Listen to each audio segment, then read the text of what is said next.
여러분, 한나는 자식을 위해서 기도해서 그가 그 낳은 자식을 하나님 앞에 드림으로 사무엘은 성전을 떠나지 아니하고 어려서부터 하나님을 공개하고 섬김으로써 이스라엘의 전무후무한 사사가 됐습니다. 그가 기도함으로 그 백성을 블레셋에서 구원했고 전쟁에서 구원했고 그리고 여호와 하나님만 섬기게 했습니다. 이 얼마나 기도가 위대한 거냐 하는 것이요. 우리가 보기에는 기도가 뭐 그렇게 큰 게 아니라고 생각할지 모르나 기도는 하나님의 손을 움직이는 능력이 되기 때문에 이것은 엄청난 섬김이다 하는 것입니다. 우리 주님도 겟세마네 동산에서 뭐라고 기도했습니까? 아버지요, 이 잔을 내게서 떠나게 하시는데 아버지의 원이 아니면 기꺼이 내가 이 잔을 마시겠나이다. 주님께서 그 기도로 말미암아 우리가 구원받지 않았습니까? 세 번째는 이 기도는 자기 희생의 섬김이다 하는 것입니다. 우리가 희생 없이 남을 섬긴다고 하는 건 그거는 불가능한 일입니다. 주를 섬기기 위해서는 마음을 다하고 뜻을 다하고 정성을 다하고 목숨까지 다하라고 했으니까 우리가 주님 섬기기 위해서는 나 자신이라고 하는 것은 없어야 됩니다. 자, 그것은 뭘 의미합니까? 내 시간도 내 마음도 내 정성도 내 생활도 내 물질도 그것을 들여서 주님을 봉사해야 된다고 하는 것인데 우리 주님이 그 생애 전체를 이처럼 우리를 위해서 섬기셨다고 하는 거 여러분들 깊이 느껴야 됩니다. 주님은 주님 자신을 위해서 사역하신 것이 하나도 없어요. 주님이 무리를 걸으신 것도 주님 그 능력을 나타내기 위해서 걸으신 것이 아니라 풍랑 중에 고통받는 그들을 건지기 위해서 너무 시간이 촉박하니까 무리로 걸으신 것이고 오병리의 기적을 일으킨 것도 줄이고 목마른 그 백성들을 먹이기 위해서 그런 기적을 베푸신 것입니다. 주님께서 뭐라고 했습니까? 공중에 새도 깃들일 곳이 있고 그렇지만은 인자는 머리 둘 곳이 없다고 그랬어요. 주님은 줄이고 목마르시고 피곤하셨습니다. 다 누구를 위해서? 인류를 위해서. 그래서 주님이 생활하신 그 사역을 세 가지로 간추려 보면 주님이 바로 백성을 가르치시고 전도하시고 백성을 위해 봉사하신 이 세 가지입니다.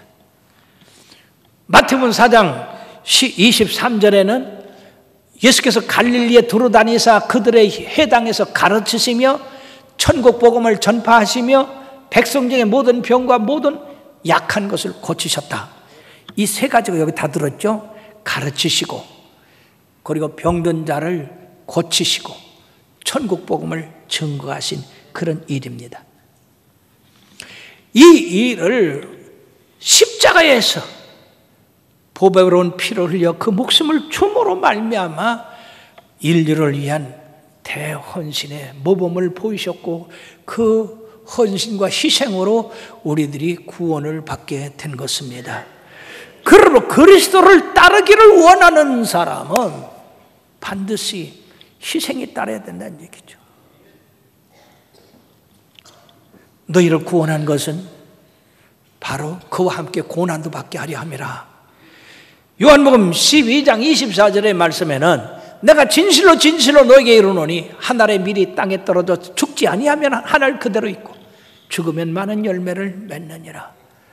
여러분들이 주님과 성도를 위해서 하나님 나라를 위해서 희생하지 아니하면 여러분들 혼자밖에 구원을 받을 수 없지만 여러분들이 섬기고 이 섬김의 희생이 들어간다면 많은 사람을 구원할 수 있다는 것입니다. 그러면 왜 기도가 희생이냐? 여러분, 안나는 84년간을 성전을 떠나지 아니하고 주야로 금식했어요. 그리고 기도로 주님을 섬겼다고 했습니다. 그의 생애는 오로지 주님의 뜻을 이 땅에 이루는 것이요 다시 오실 예수님을 맞이하는 일이었기 때문에 그의 시간과 정성과 모든 삶을 다 주님을 위해 드렸다는 것입니다. 이 가을에 단풍이 저 산에 아름답게 물들어서도 그거 한번 보러 가지 않았다는 얘기죠. 엄청난 섬김이고 엄청난 희생입니다. 그러므로 시편 27편 4절에 다윗은 뭐라고 말씀하느냐? 내가 여호와께 바라는 한 가지 일 그것을 구하리니 곧 내가 내 평생에 여호와의 집에 살면서 여호와의 아름다움을 바라보며 그의 성전에서 사모하는 그것이라.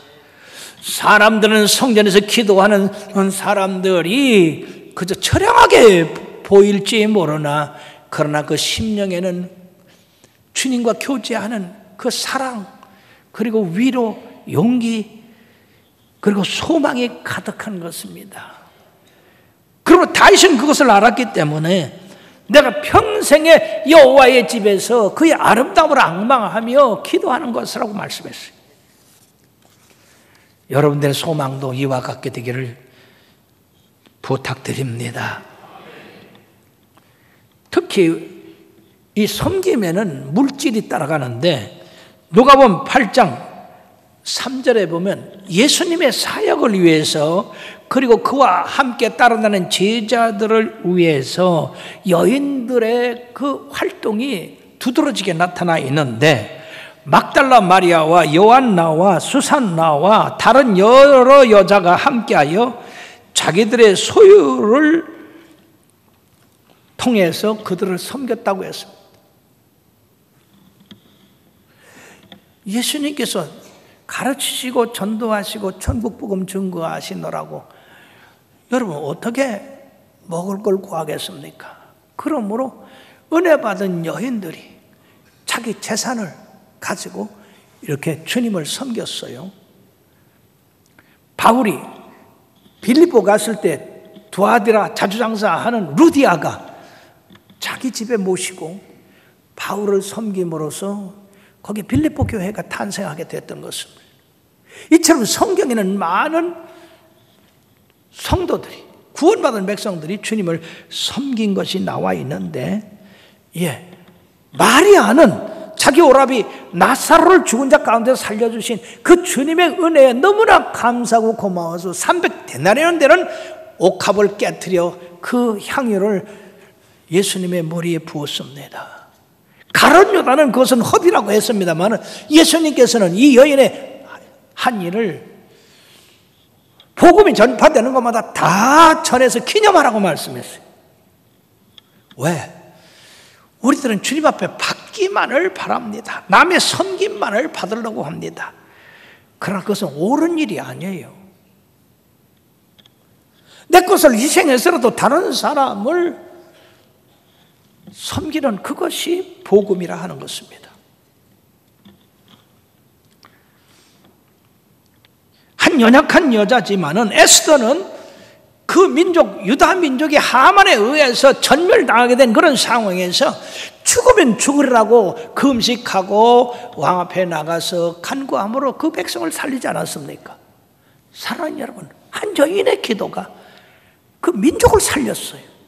바로 나와 여러분들의 기도가 바로 이 나라 이 민족을 살리고 여러분들의 가정을 살리고 직장을 살리고 그리고 온 인류를 살리는 역사가 나타난다는 것입니다. 그러니 이 기도가 얼마나 큰 섬김이냐 다시 한번 깨달으시고 여러분들의 생애에서 끊임없이 이처럼 다른 사람을 위해서 몸된 교회가 하나님의 영광을 드러내기 위해서 주의 종들을 위해서 섬기는 자들을 위해서 여러분들이 기도할 때 바로 이 기도가 하나님 앞에 연락되면 바로 인류의 평화가 오는 것입니다. 여러분들이 잘 아는 알버트 슈바이처 박사가 있고 알베르 까뮤라고 하는 이방인을 쓴 분이 있습니다. 이 슈바이처 박사는 노벨 평화상을 탔고 까뮤라고 하는 이 작가는 이방이라는 그 소설을 써서 노벨 문학상을 받았습니다. 이 노벨상을 받으면 상금이 대단합니다. 지난번에 보니까 약 상금이 10억에서 한 12, 3억 된다고 그래요. 명예뿐 아니라 재물도 들어오는 거예요. 자, 이 슈바이처 박사는 박사 학위가 5개예요. 아주 천재입니다.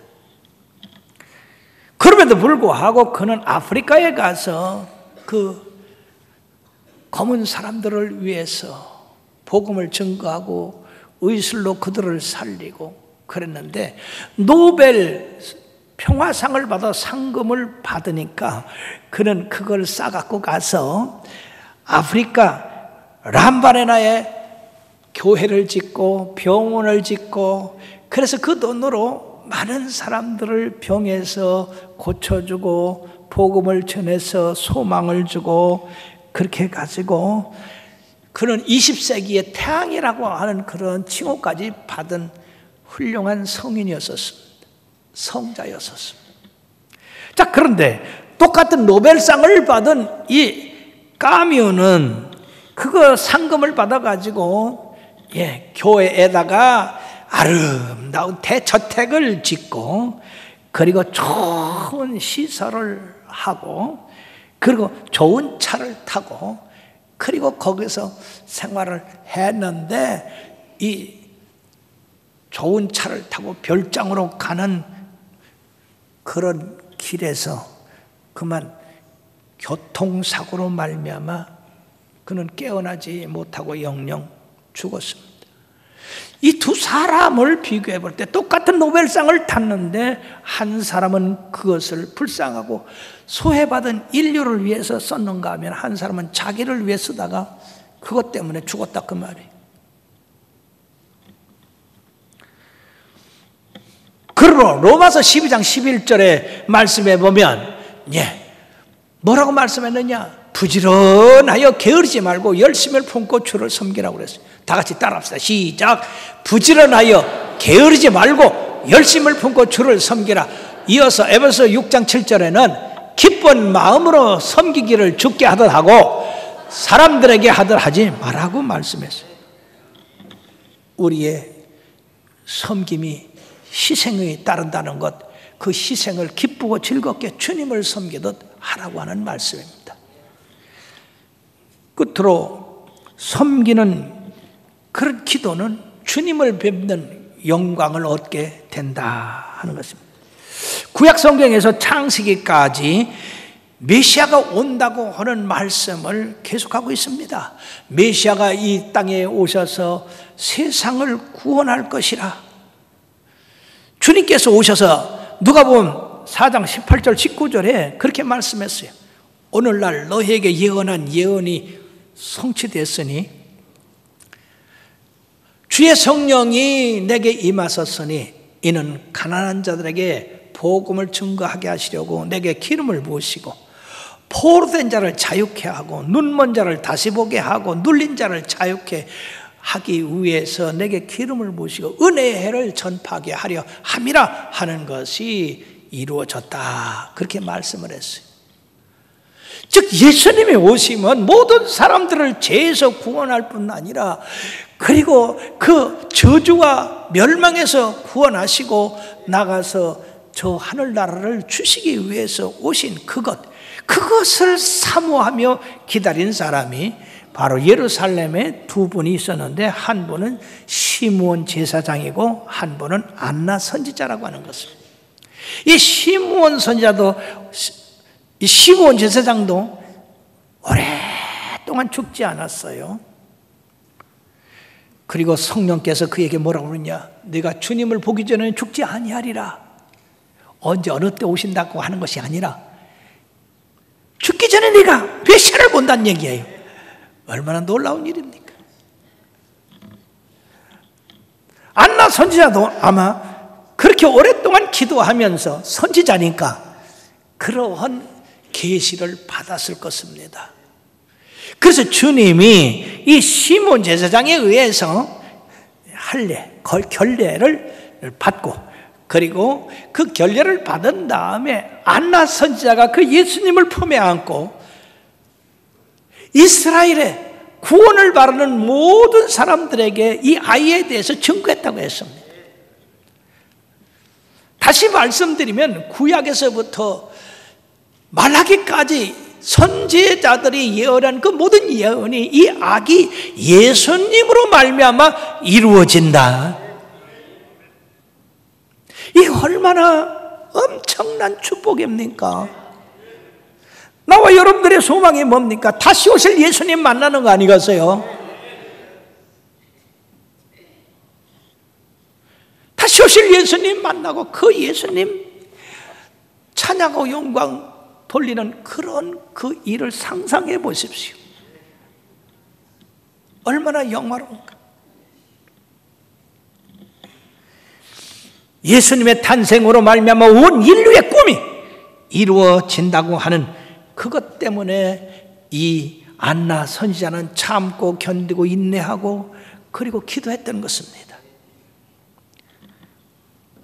사랑하는 성도 여러분이요, 이제는 주님이 다시 오신다고 말씀하고 계십니다. 안나 선지자, 제사장 시몬 같이 우리가 거기다 소망을 두고 참고 견디고 인내하고 그리고 기도로 섬길 때 언젠가 주님이 우리를 만나 주실 것입니다. 그때는요 80년, 100년, 수백 년도 이 한순간으로 다 해결되는 거예요. 다 만족하게 되는 겁니다. 그러니 사랑하는 여러분, 세상이 슬프고 고난스럽고 앞이 막막하더라도 여러분들 참고 인내하고 기도로서 주님을 바라보시길 바랍니다. 주님 다시 오실 그날을 바라보시고 열심히 기도로 섬기시고 여러분들 주신 그 직분과 직책으로 섬겨 나가실 때에 주님이 오시면 잘했다 칭찬하실 것입니다. 계시록 7장 15절에부터 17절에 보면 저는 이 말씀을 얼마나 좋아하는지 모릅니다.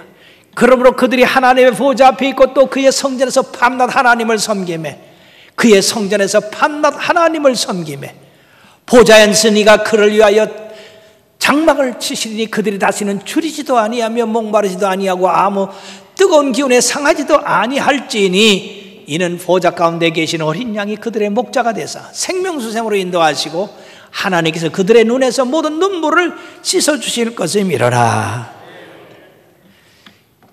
장차 있을 이 놀라운 이 천국을 바라본다면 우리가 이 세상 어떤 어려움과 역경 환난이 와도 기쁨으로 그를 맞이하고 그리고 기도로 이길 수가 있는 것입니다. 그리고 계시록 22장 20절 하반절에 보면 내가 진실로 속히 오리라 하거늘 아멘 주 예수여 어서 오시옵소서. 따라합시다. 아멘 주 예수여 어서 오시옵소서. 이걸 히브리 말로 하면 마라나타라고 하는 말입니다. 우리가 우리의 소망을 하나님 앞에 둘 것 같으면 참으로 기도로 승리할 수 있는 그런 원천이 됩니다. 그러므로 이런 소망을 가진 사람은 참고 인내합니다. 맡은 바 직분에서 누가 알아주든지 안 알아주든지 충성을 다합니다. 사랑하는 여러분, 84년 전에 성경은 과부된 지 84년 동안 기도했다고 그러는데 오늘 이 번역은 84세까지 했다고 하는데 나는 84년간 기도한 것을 택합니다. 하나님이 말해요. 생명을 주고 나이를 주면요 100살 꺾고 뭐 껐떡하게 지나지고 뭐 그죠? 예. 아도람 저드슨이라는 분이 계십니다. 이분은 대학을 아주 우수한 성적으로 졸업을 했어요. 그래서 많은 기업에서 픽업을 했습니다. 우리 기업에 오면 당신을 이런 연봉을 많이 주겠다. 그래도 그런 거 다 뿌리치고 그는 1813년에 미얀마 선교사로 갔습니다. 그것에 가서 선교를 하지만 그건 불교 나라기 때문에 받아들이는 사람이 없어요. 6년 만에 첫 번 설교를 하게 됐습니다. 그리고 7년째 성도 하나가 회개하고 예수 그리스도를 믿는 사람이 되었어요. 그는 그런 어려운 가운데도 20년간 성경을 이 버마 말로다가 번역을 하고, 그리고 20년 섬기는 동안에 6명의 자녀와 아내를 그 정글에 묻게 됐습니다. 그는 계속해서 37년 동안 선교를 하고 하나님 나라에 갔는데, 그가 죽을 때에 63개의 교회가 생겼고, 그리고 7,000명이 세례를 받아 구원을 받았고, 그리고 200년이 지난 지금에는 약 300만 명이 기독교인이 됐다 그 말이에요.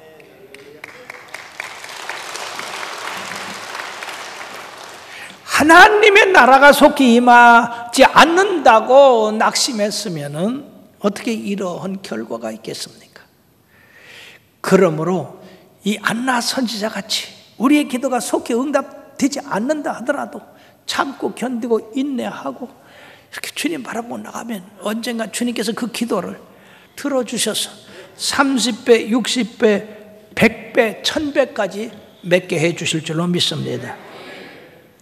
말라기 3장 18절의 말씀에 보면은요, 그때 너희가 돌아와서 의인과 악인을 분별하고 하나님을 섬기는 자와 섬기지 아니하는 자를 분별하리라. 즉 말세에 가서는 둘이 딱 나눠진다. 의인과 악인, 하나님을 섬기는 자와 섬기지 않는 자. 그러면 사랑하는 여러분들이요, 여러분들은 하나님을 섬기는 의인이 되시길 바랍니다. 어느 분이 말해요. 어느 창고에 갔더니 여러 연장들이 삽, 괭이, 낫, 그리고 여러 연장들이 쭉 있더래요. 보니까 그 연장들이 다 쓸만하더래. 오늘날 쓸만한 사람들이 창고에 이렇게 묻혀있는 그러한 도구와 같지 않은가? 사랑하는 여러분들이요, 여러분들의 남은 생을 다른 건 못하더라도 기도로 여러분을 자신을 세우고 가정을 세우고, 그리고 여러분들 사업을 세우고 교회를 세우고 하나님 나라를 세우는 아름다운 자녀들 되기 바라서 오늘 이 말씀을 드렸습니다. 감사합니다.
하나님은